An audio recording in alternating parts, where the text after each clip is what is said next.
mo yung tao, tapos kakaibiganin mo. Oo, nangyayari naman yun sa totoong buhay. Minsan kasi may mga taong, alam mo yun, takot ma-reject. Kaya imbis na sabihin nila yung totoong, or aminin nila yung totoong nararamdaman nila sa isang tao, kinakaibigan nila. Para alam nila kung paano, like, masasabi ng, or kikilalanin mo muna nila yung isang tao para masabi nila yung nararamdaman nila.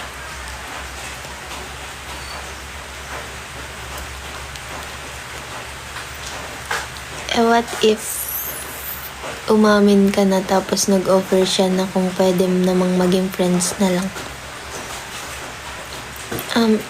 Siguro, dalawa lang yan eh. Pag ganun kasi, gusto ka pa niyang mas makilala bago ka niya sagutin. Like, kung magkakagusto ba siya sa'yo kasi ikaw yung unang nagkagusto, ganyan.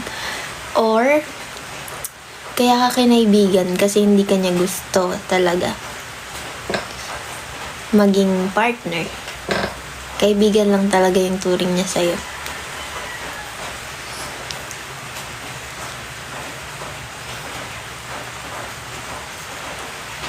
There was a time.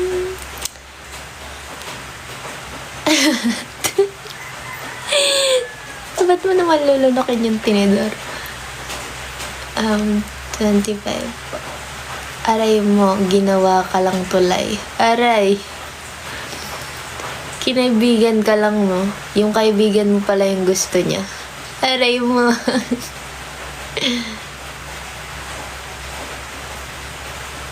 Parang uulan. Sa amin, umuulan na sa amin. Hindi po, Bicolana po. Basta Bicolana magagayon. Tayo daw. Hi, DJ. John Love. Ayoko na, inaantok na pala ako. Okay.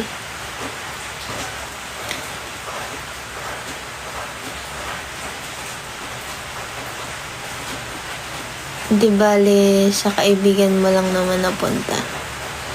Masarap ba magluto ng Bicol Express ang mga taga Bicol? Oo naman.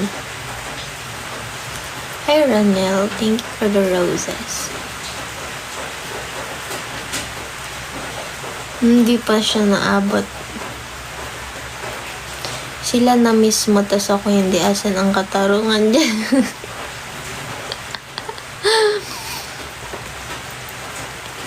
Ipagluto mo nga siya, kabayan. Watching from Iloilo City. Hello po. Kamukha mo, Vulcan Mayon. Perfect. Minsan di siya perfect. Galit sa Tagalog, 3 kilong sili daw sa hubra pag nagluto. Sino yung sumisilip sa may bintana sa likod mo? Si ano yan? Si Maria. Ba't hindi niya na ako mahal, te? Sagutin mo.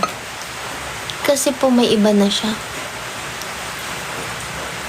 Hindi ka na niya mahal kasi may nakita na siyang iba. Hindi ka na niya mahal kasi may nagpapasaya na sa kanya.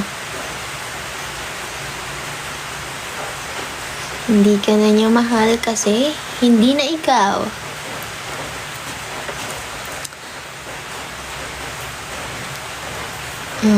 Masakit talaga yan. Bakit ka nangutal? Hindi ako nangutal. Galit sa Tagalog ako daw. Ha? Agay, JM left the group. Ano? Okay lang yan, guys. Mag-rant lang kayo dito. Shout out po kay Mark Rafael. Nanahimik lang si Ranjo dyan, pero babatuhin ako yan.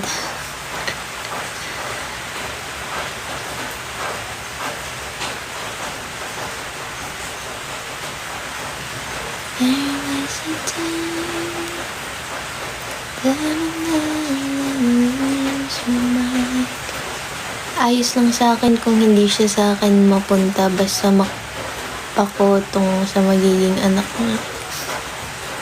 Nadamay ba yung anak? Nasaan na ba si Holy? Sama kami tulog sa kalsada. Hindi ko alam eh. Wala si Holy ngayon. Parang pagod ka. Dog ba siya?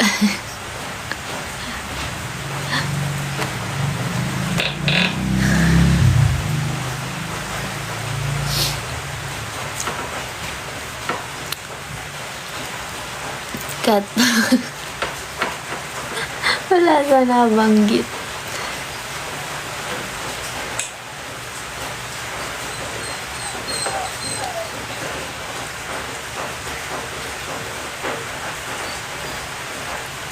Ang 5'5" po.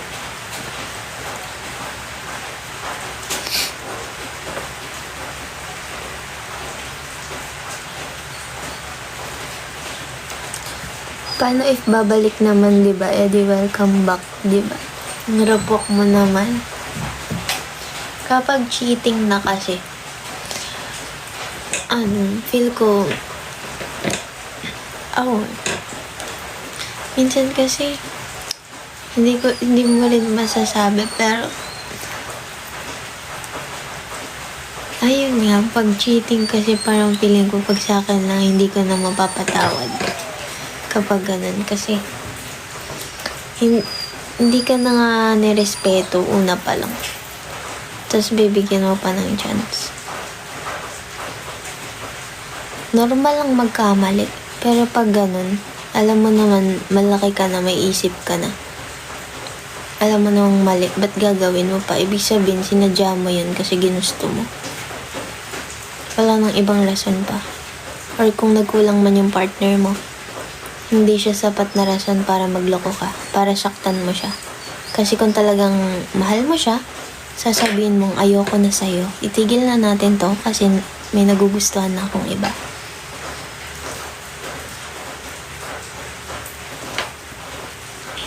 Sapat na yung niloko ka na para tumigil ka na.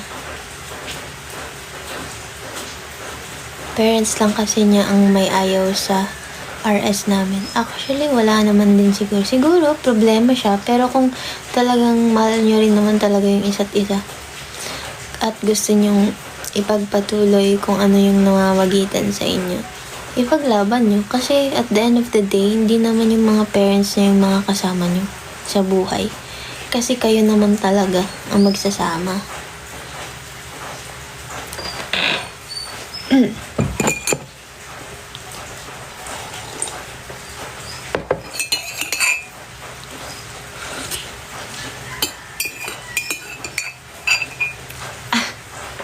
Ano, Ranjo?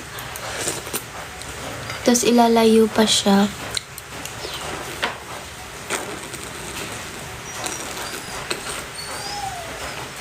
Ilalayo sa'yo? Ilang taon na ba yun? Minsan kasi, hindi rin natin masisisi yung mga parents na ganon. Especially, kung alam mo na hindi